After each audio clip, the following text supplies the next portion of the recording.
Boleh. Nampak.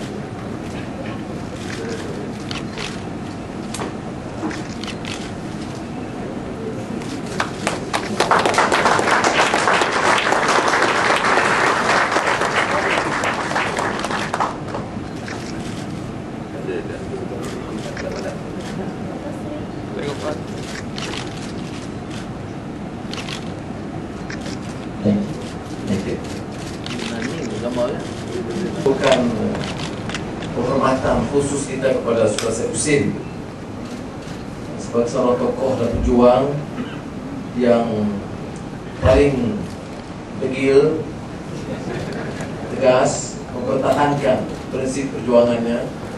Dan kita sebenarnya dalam konteks politik di Malaysia ini terutama budi kepada beliau, kerana tak ramai tokoh politik yang konsisten begitu mempertahankan prinsip perjuangan.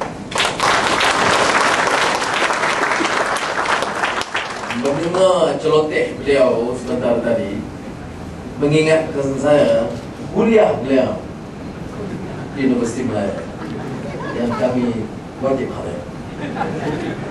Dan pengolahannya berbeda, contoh dan kecanggihan berhujah tentunya berbeda, tetapi aksi hujah itu kekal, konsisten dan tidak berganjak sedikit. Saya tentulah bernasib baik belajar daripada beliau di Universiti Malaya dan juga di Petaling, dan sekarang memperoleh manfaat yang cukup besar dalam perjuangan kita, baik keadilan dan juga Pakatan Rakyat. Jadi tanya Saudara Syed, bila mengingatkan beliau mula melakar kata buku The Malays, Their Problems and the Future,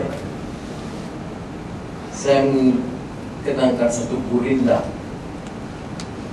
yang dinukil oleh pendeta zaman, membayangkan Syed Husin dalam suasana kurungan tersangka. Maka beredarlah kalam yang rucing di atas kertas oleh setitik dakwat yang kelabu. Pada ketika malam masih gelap dan udara pelajaran dan pengetahuan di antara kaum Melayu masih mengerang dengan kesempitan. Itu sebenarnya rumusan dari pencernaan hati sang pengarang. Now, friends, I view this book, probably I'll be accused of being rather biased because he's a great friend, but it is an important thesis, a political statement at that, of a writer articulating his views and vision with a clear conscience and passion. This is not a normal academic treatise. It's not a political testament at that. But you can sense Syed Husin writing out of his deep conviction and belief that the plight of the Malays and general Malaysians, with a conscience and again with a strong passion.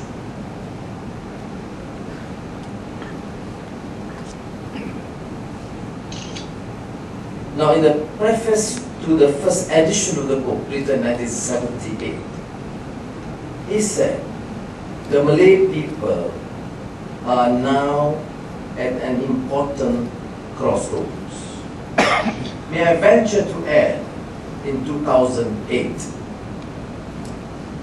that the Malays are now at a defining moment of their destiny. Syed Husin, as a public intellectual, represents the other.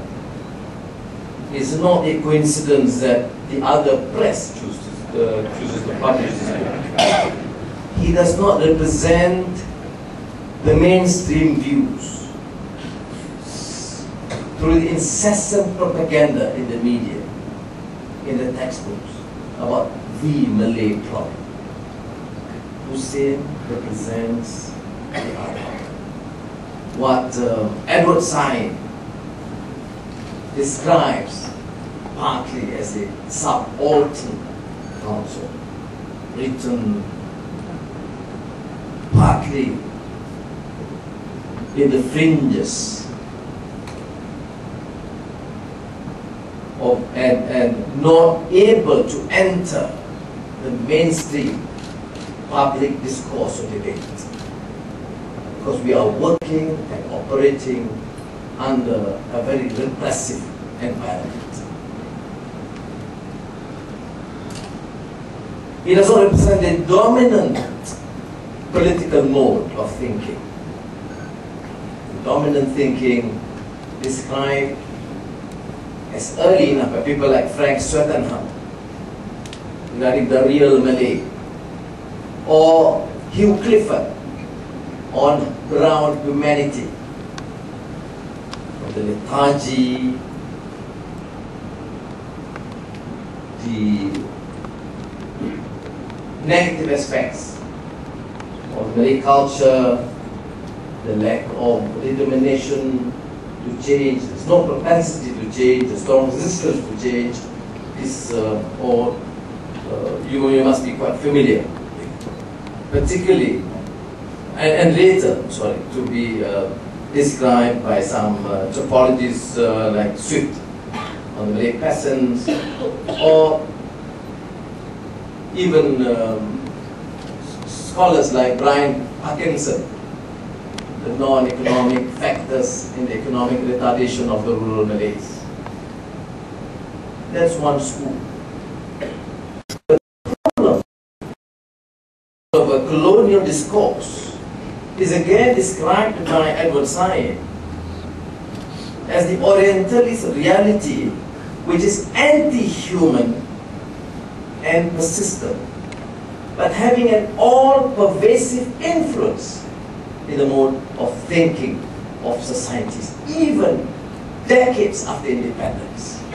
It was later described by Hussein Alatas as the captive mind in the context of development studies.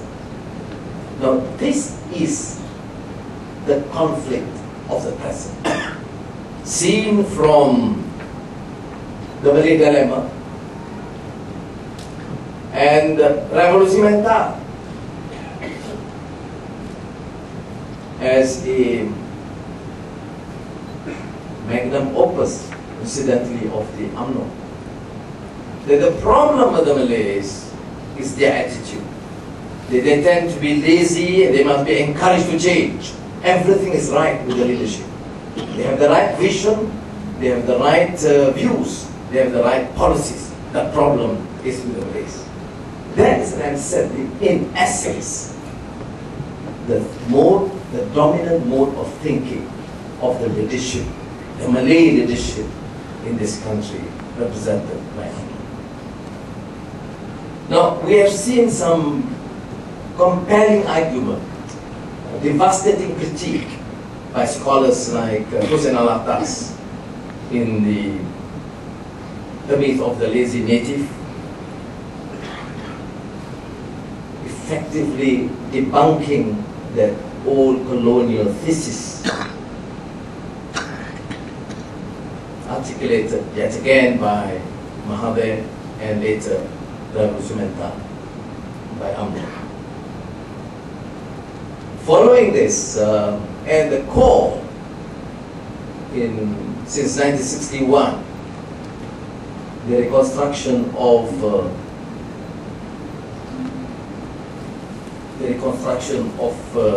history by Husin Alatas.